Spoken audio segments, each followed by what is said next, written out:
Parábola do credor incompassivo. Mateus 18, 23-35.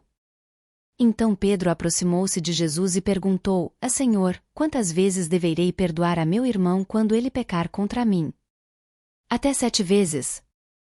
Jesus respondeu: Eu digo a você, não até 7, mas até 70 vezes 7. Por isso, o reino dos céus é como um rei que quis acertar contas com seus servos. Ao começar a ajustá-las, foi trazido à sua presença um homem que devia a ele 10.000 talentos. Como o homem não tinha meios para pagar, o Senhor ordenou que ele, sua esposa, seus filhos e tudo o que ele possuía fossem vendidos para pagar a dívida. O servo prostrou-se diante dele e suplicou: Tem paciência comigo, e eu te pagarei tudo. O senhor daquele servo teve compaixão dele, cancelou a dívida e o deixou ir. Mas, quando aquele servo saiu, encontrou um de seus conservos, que lhe devia 100 denários. Agarrou-o e começou a sufocá-lo, dizendo: Pague-me o que me deve. Então, o seu conservo caiu de joelhos e implorou-lhe: Tenha paciência comigo, e eu lhe pagarei. Mas ele não quis. Antes, saiu e lançou-o na prisão, até que pagasse a dívida. Vendo o que havia acontecido, os outros servos ficaram muito tristes e foram contar ao seu senhor tudo o que havia ocorrido. Então o senhor chamou o servo e disse: Servo mau, cancelei toda a sua dívida porque você me suplicou.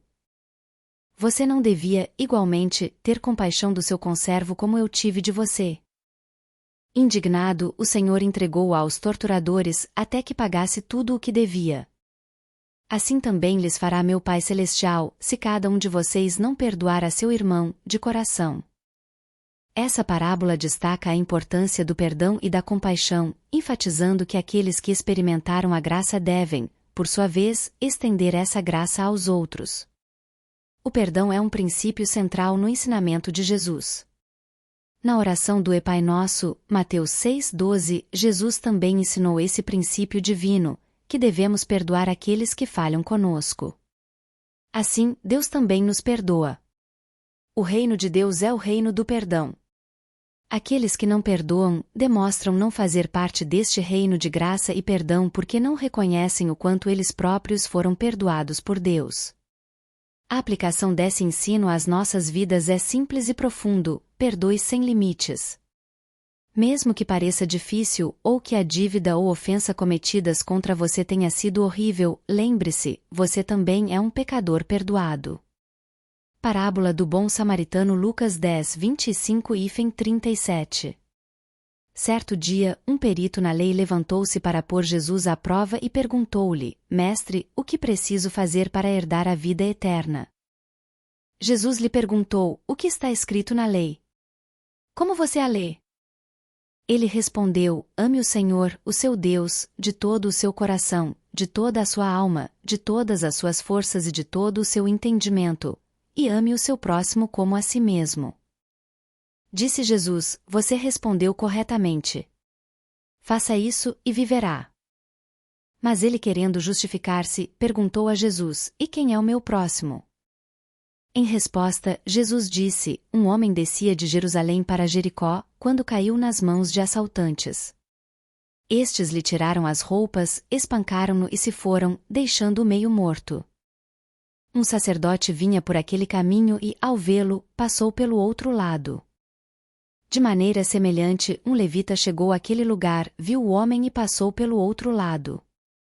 Mas um samaritano, estando de viagem, chegou onde se encontrava o homem e, quando o viu, teve piedade dele.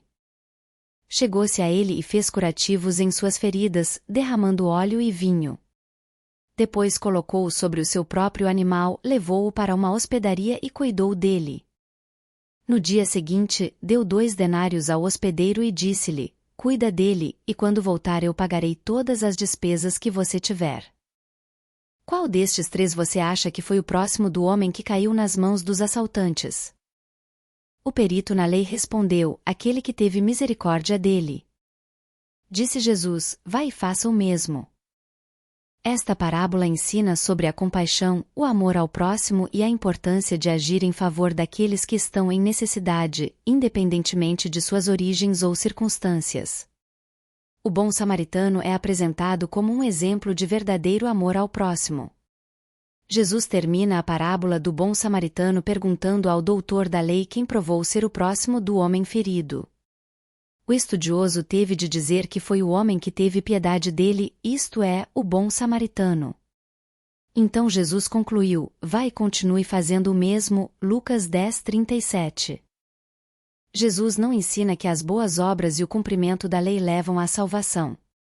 O que ele ensina é que aqueles que são salvos andam nas boas obras, e, como regra de gratidão, guardam os mandamentos do Senhor. Efésios 2:10.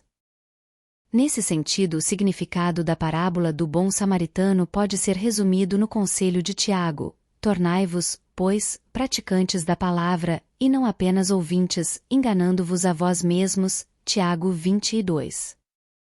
Parábola do amigo importuno. Lucas 11:5-8. Então Jesus disse: suponham que um de vocês tenha um amigo e vá a ele à meia-noite e lhe diga: amigo, empreste-me 3 pães.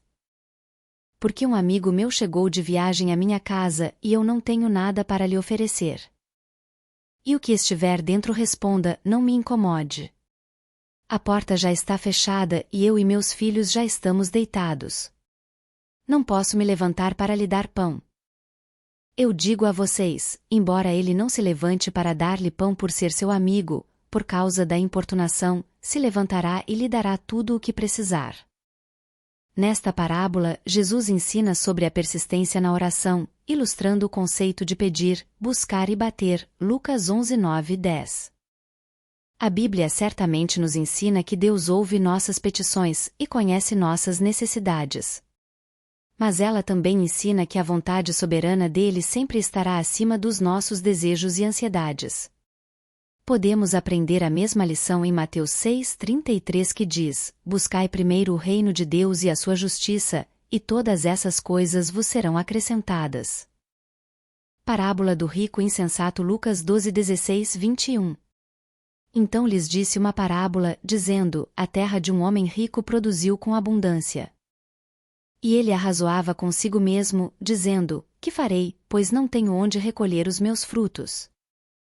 E disse: isto farei, derrubarei os meus celeiros, e edificarei outros maiores, e ali recolherei todas as minhas novidades e os meus bens. E direi à minha alma: alma, tens em depósito muitos bens para muitos anos, descansa, come, bebe e folga. Mas Deus lhe disse: insensato, esta noite te pedirão a tua alma, e o que tens preparado, para quem será? Assim é aquele que para si ajunta tesouros e não é rico para com Deus. Essa parábola adverte contra a ganância, a busca excessiva por riquezas materiais e a negligência das prioridades espirituais. Ela destaca a fragilidade da vida e a necessidade de cultivar uma perspectiva eterna, lembrando-nos de que nossa verdadeira riqueza está em nossa relação com Deus e nas coisas que perduram para a eternidade. O significado da parábola do rico insensato fala sobre a tolice em se preocupar demasiadamente com os bens do mundo, visto que a própria vida é o mais importante. O homem da parábola se achou tão seguro pelos bens que tinha juntado, que esqueceu que sua vida estava além daquilo. Ele fez provisões para sua vida terrena e pensou que seus bens iriam garantir o bem-estar de sua alma. Mas a sua alma, perante o juízo de Deus, não tinha absolutamente nada. Na verdade, o significado da parábola do rico insensato pode ser facilmente entendido diante das palavras de Jesus que precedem imediatamente o seu início, porque a vida de um homem não consiste na abundância de suas possessões. Lucas 12:15. O rico insensato da parábola de Jesus não apenas demonstrava avareza, mas também egoísmo. Em nenhum momento ele pensava em repartir a abundância de seus bens no auxílio aos necessitados. Ele preferia derrubar seus celeiros para construir outros maiores do que compartilhar suas sobras com quem precisasse. Ele queria tudo para si e queria mais e mais.